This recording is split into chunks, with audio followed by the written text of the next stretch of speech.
Assalamualaikum teman-teman.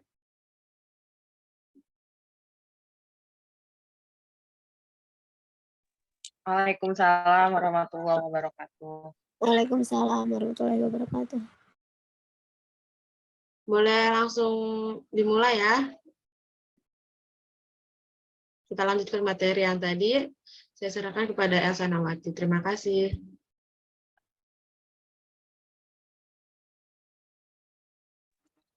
Terima kasih moderator. Lanjutnya teman-teman. Pemahaman atas pengendalian intern.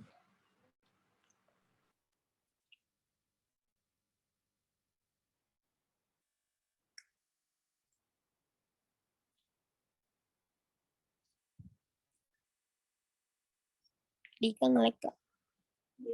Enggak.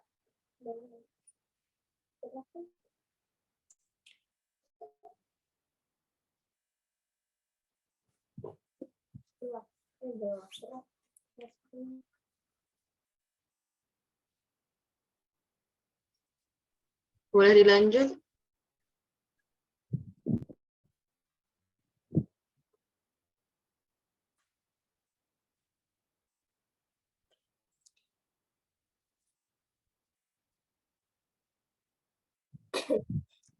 Informasi tentang lingkungan pengendalian umumnya dikumpulkan oleh auditor dengan cara permintaan keterangan dari manajer yang bertanggung jawab atas unsur pengendalian intern, infeksi dokumen dan catatan, dan pengamatan atas kegiatan perusahaan.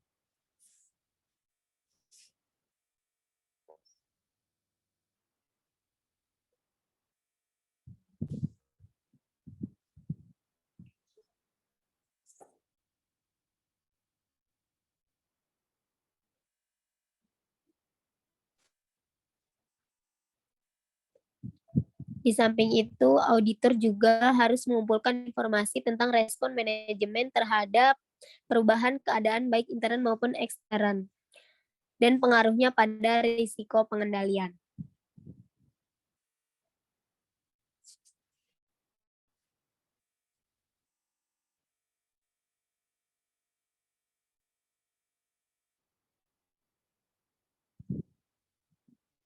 Sistem informasi entitas sangat menentukan risiko salah saji. Dalam laporan keuangan, sistem akuntansi yang didesain dengan baik dan diimplementasikan dengan baik akan menghasilkan informasi akuntansi yang andal.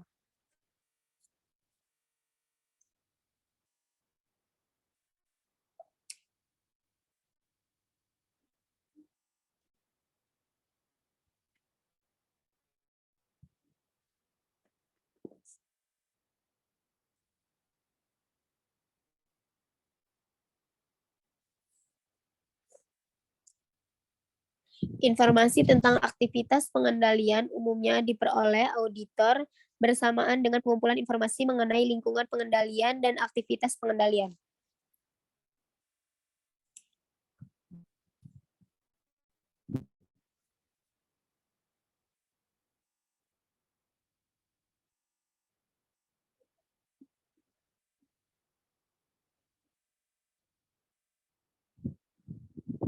Informasi hasil pemantauan yang dilakukan oleh auditor intern dan tindakan yang diambil oleh manajemen untuk mengatasi masalah pengendalian yang ditemukan oleh auditor intern sangat bermanfaat bagi auditor independen.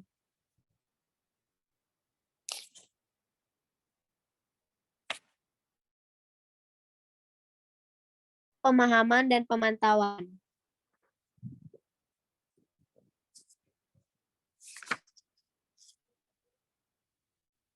Untuk menguji keputusan terhadap pengendalian intern, auditor melakukan dua macam pengujian. Yang pertama, pengujian adanya kepatuhan. Yang kedua, pengujian tingkat kepatuhan.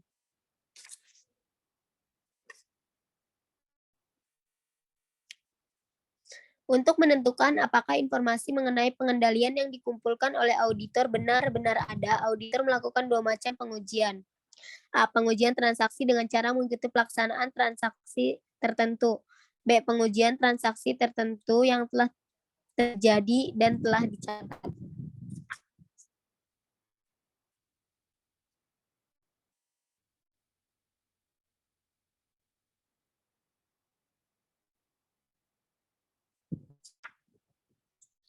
Dalam pengujian tingkat kepatuhan klien terhadap pengendalian intern pembelian, auditor dapat menempuh prosedur audit berikut ini.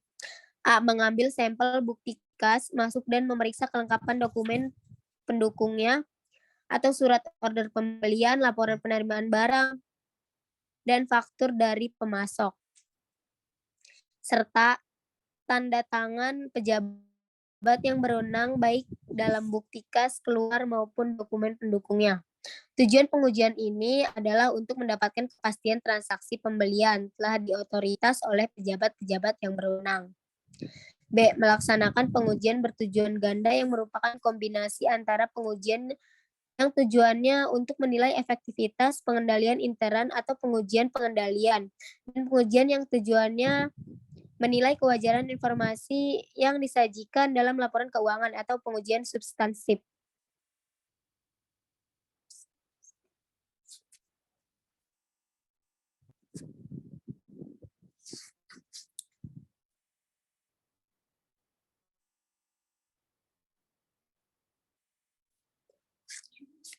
Selanjutnya ada 3 cara yang biasanya digunakan oleh auditor untuk mendokumentasikan informasi mengenai pengendalian intern yang berlaku dalam perusahaan.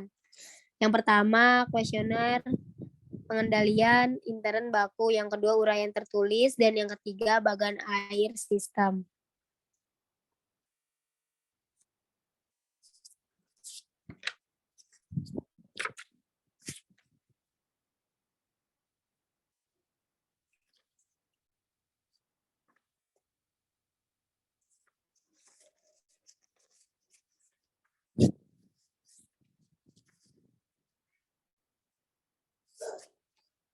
Next.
Halo, Tarisa.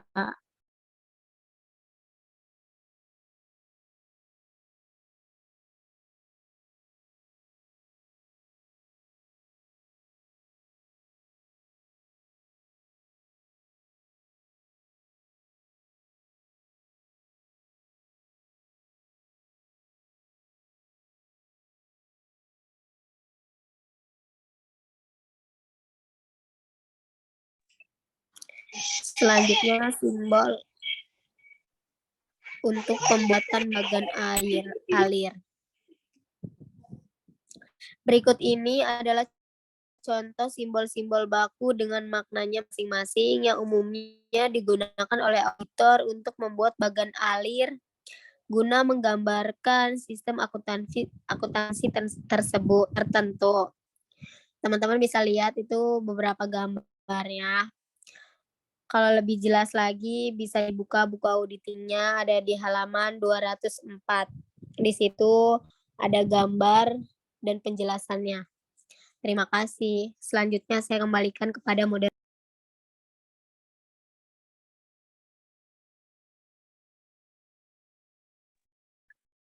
Oke, selanjutnya akan saya lanjutkan ya. Di sini saya akan singkat saja dikarenakan udah waktunya. Selanjutnya yaitu tentang sumber informasi untuk memperoleh gambaran pengendalian intern yang berlaku.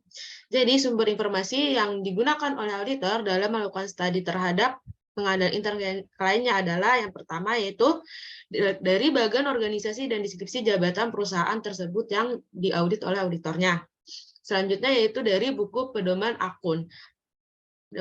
Jadi buku pedoman akun itu auditor dapat melihat dari akun buku besar. Selanjutnya yaitu buku pedoman sistem akuntansi. Selanjutnya permintaan keterangan kepada karyawan inti. Selanjutnya yang kelima yaitu permintaan keterangan kepada karyawan pelaksana. Yang keenam yaitu laporan kertas kerja dan program auditor intern. Yang ketujuh yaitu pemeriksaan terhadap catatan akuntansi, dokumen, peralatan mekanis, dan media lain yang digunakan untuk mencatat transaksi. Mengolah data keuangan dan data operasi. Yang kedelapan yaitu kunjungan ke seluruh kantor dan pabrik. Yang kesembilan yaitu laporan mengenai rekomendasi perbaikan pengendalian intern dan laporan auditor tahun sebelumnya yang telah diterbitkan.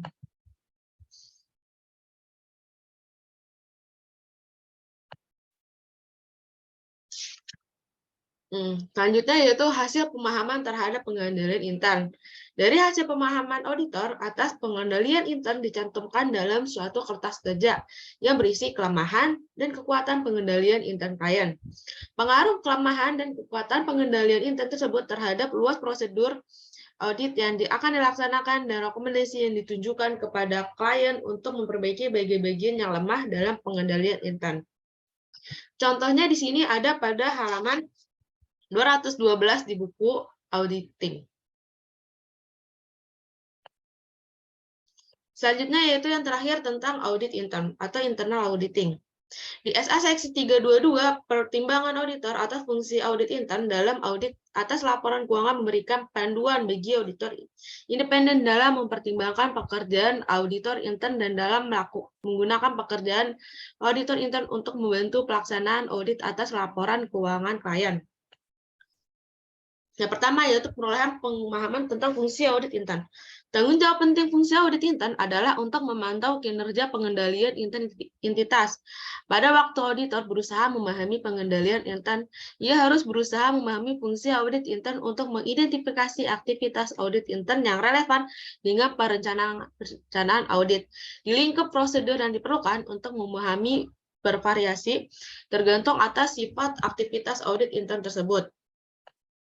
Selanjutnya yaitu penentuan kompetensi dan objektivitas auditor intern. Pada kompetensi auditor intern, pada waktu menentukan kompetensi auditor intern, auditor harus memperoleh atau memutarakhirkan informasi dari audit tahun sebelumnya mengenai faktor-faktor berikut ini. Yang pertama yaitu tingkat pendidikan dan pengalaman profesional auditor intern. Yang kedua yaitu ijazah profesional dan pendidikan profesional berkelanjutan. Yang ketiga yaitu kebijakan, program, dan prosedur audit tersebut. Yang selanjutnya yaitu objektivitas auditor intern. Pada waktu menilai objektivitas auditor intern, auditor harus memperoleh atau memutarakhirkan informasi dari tahun sebelumnya mengenai faktor-faktor berikut ini. Yang pertama yaitu status organisasi auditor intern yang bertanggung jawab atas fungsi audit intern. Yang kedua, kebijakan untuk memperoleh objektivitas auditor intern mengenal bidang yang diauditnya. Selanjutnya yaitu dampak pekerjaan auditor intern atas audit yang dilaksanakan oleh auditor independen. Pekerjaan auditor intern dapat berdampak terhadap sifat, saat, dan lingkup audit yang dilaksanakan oleh auditor independen yang mencakup. Yang pertama yaitu prosedur yang dilaksanakan oleh auditor pada saat berusaha memahami pengendalian intern entitas. Yang kedua yaitu prosedur yang dilaksanakan oleh auditor pada saat menaksir resiko. Yang ketiga yaitu prosedur substantif yang dilaksanakan oleh auditor. Selanjutnya yaitu penggunaan auditor intern dalam penyediaan bantuan langsung bagi auditor independen. Jadi bantuan langsung berkaitan dengan pekerjaan yang secara spesifik diminta oleh auditor independen dari auditor intern independen. Sebagai contoh, auditor intern dapat membantu auditor independen bila bantuan langsung disediakan. Auditor independen harus menentukan kompetensi dan objektivitas auditor intern dan melaksanakan supervisi, review, evaluasi, serta pengujian pekerjaan yang dilaksanakan oleh auditor intern yang luasnya disesuaikan dengan keadaan. Oke. Selanjutnya, teman-teman, apakah ada yang ingin bertanya? Cici, Tarisa, moderator. Tanya. Oke. Yang pertama tadi saya mendengar suara Siskia Cynthia. Boleh langsung pertanyaannya ya teman-teman.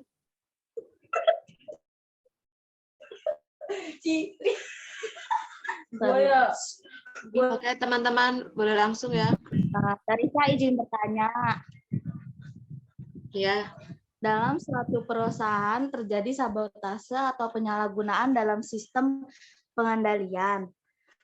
Adakah pihak yang dapat mengatasi masalah tersebut? Terima kasih, Tarisa. oke. Boleh diketik di kolom chat atau di grup WA kelas ya. Selanjutnya yaitu yang kedua. Izin bertanya, moderator.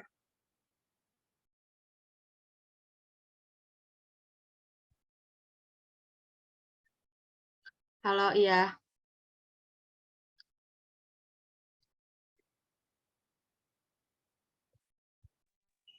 Nama saya Nabila Febriani, NIM 034. Izin bertanya, apa yang bisa menyebabkan gagalnya sebuah pengendalian intern yang sudah dirancang dengan baik dan bagaimana cara mengatasinya? Terima kasih. Oke. Satu lagi ya yang terakhir. Izin bertanya, moderator. Oke. Para Aulia Aspar boleh langsung ya. Saya izin bertanya mengenai keterbatasan pengendalian intern. Auditor itu perlu mengetahui nggak sih seberapa besar keterbatasan yang dialami pada suatu entitas itu dalam pengendalian internnya? Dan kalau perlu tahu, gimana caranya auditor mengetahui keterbatasan tersebut? Terima kasih.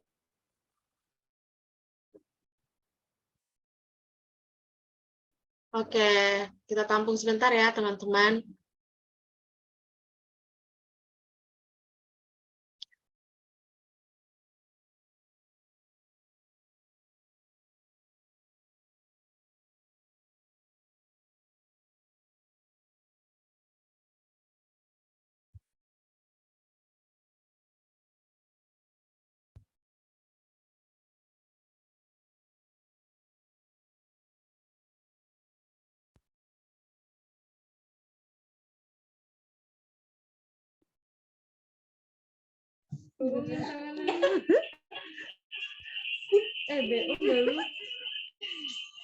Enggak.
Allah.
Oke.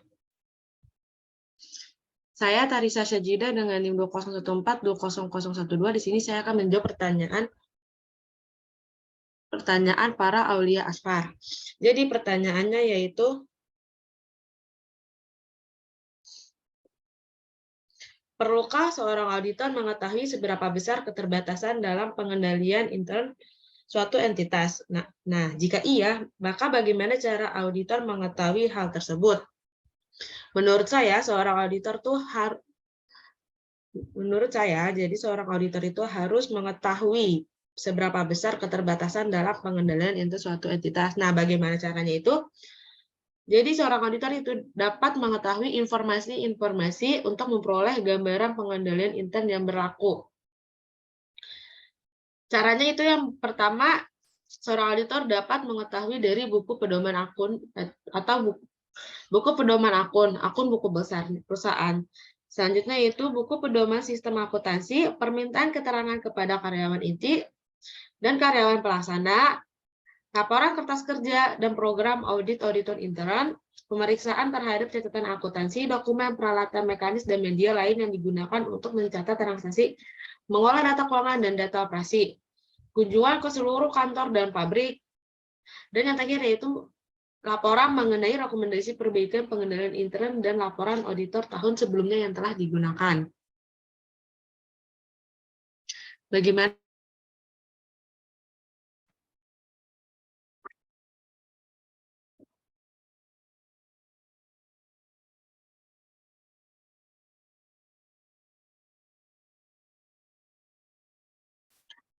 Oke, Farah, tadi terdengar tidak?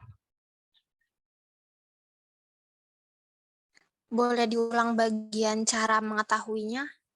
Oke, jadi seorang auditor itu dapat mengetahui informasi-informasi tentang gambaran pengendalian intern yang berlaku di suatu perusahaan. Yang pertama yaitu dapat dari buku pedoman akun buku besarnya. Selanjutnya yaitu dari permintaan keterangan kepada karyawan inti atau karyawan pelaksana. Dapat juga dilihat dari laporan perusahaan, kertas kerja perusahaan, dan program audit auditor intern perusahaan tersebut. Bagaimana, Farah? Oke, baik, dapat dimengerti. Terima kasih, Tarisa. Oke.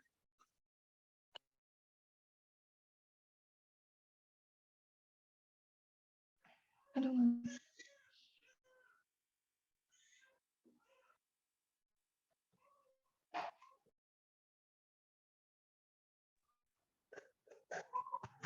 Moderator izin menjawab pertanyaan Nabila Putri Febriani, NIM 034.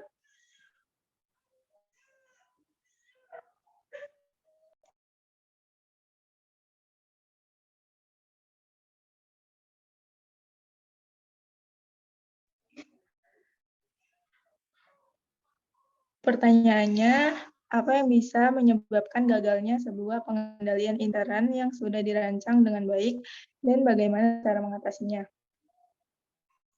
Izin menjawab ya. Jadi pengendalian intern itu tidak berfungsi karena adanya gangguan atau breakdown. Hal ini terjadi karena seseorang salah memahami instruksi atau berbuat keliru akibat kecerobohan, kebingungan, atau juga kelelahan. Perubahan suasana personil atau juga perubahan sistem dan prosedur juga dapat berkontribusi pada terjadinya gangguan. Kemudian cara mengatasinya itu dengan proses internalisasi harus mampu memberikan pengetahuan dan pemahaman yang memadai. Kemudian membentuk komitmen dan juga menggerakkan orang untuk menerapkan pengendalian. Jadi intinya itu orang harus memiliki pengetahuan yang cukup, kemauan yang kuat, dan bergerak untuk melakukan tindakan yang nyata. Untuk memberikan pengetahuan dapat dilakukan melalui sosialisasi maupun formal maupun melalui inisiatif sendiri pada tiap unit kerja. Bagaimana Nabila? Sudah cukup jelas, terima kasih Rosi. Oke, untuk Siskia, boleh diulang tidak pertanyaannya?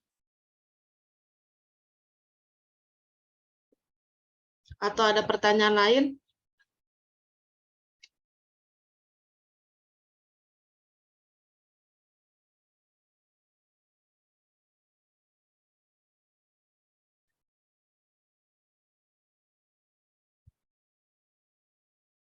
Siskia?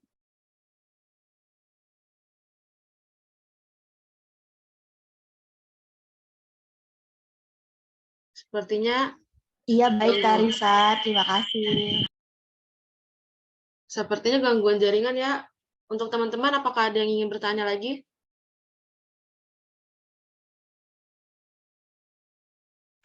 Saya izin bertanya. Oke, Esa Julia. Saya izin bertanya, Tarisa. Sebentar ya, Tarisa.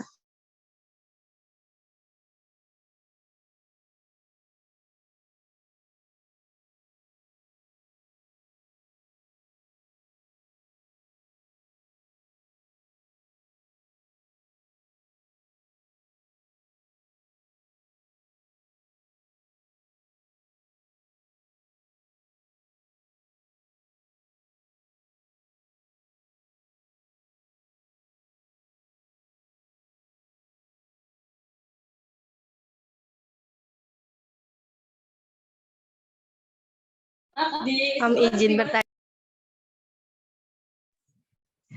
Pertanyaannya, apa akibat apabila perusahaan melakukan pengendalian intern yang lemah dan apa saja hambatan yang kemungkinan terjadi dalam proses pengendalian internalnya? Terima kasih. Oke. Boleh langsung dijawab oleh Elsa Nawati. Baik, moderator. Saya akan menjawab pertanyaan Esa. Jawabannya yaitu jika sistem pengendalian internal lemah, maka akan menyebabkan kekayaan perusahaan tidak terjamin keamanannya. Informasi akuntansi yang tidak teliti dan tidak dapat dipercaya, tidak efektif dan efisiennya. Kegiatan-kegiatan operasionalnya perusahaan serta tidak dapat dipatuhi kegiatan manajemen yang ditetapkan. Gimana, Esa? Apakah sudah cukup jelas? Sudah cukup jelas, Caca. Terima kasih. Oke, teman-teman, karena kita sudah melakukan sesi presentasi dan tanya jawab, mungkin cukup sekian dari kelompok 7. Terima kasih. Wassalamualaikum warahmatullahi wabarakatuh. Waalaikumsalam warahmatullahi wabarakatuh. Perusahaan besar itu kan? Yang ini bukan? Ini pertanyaan.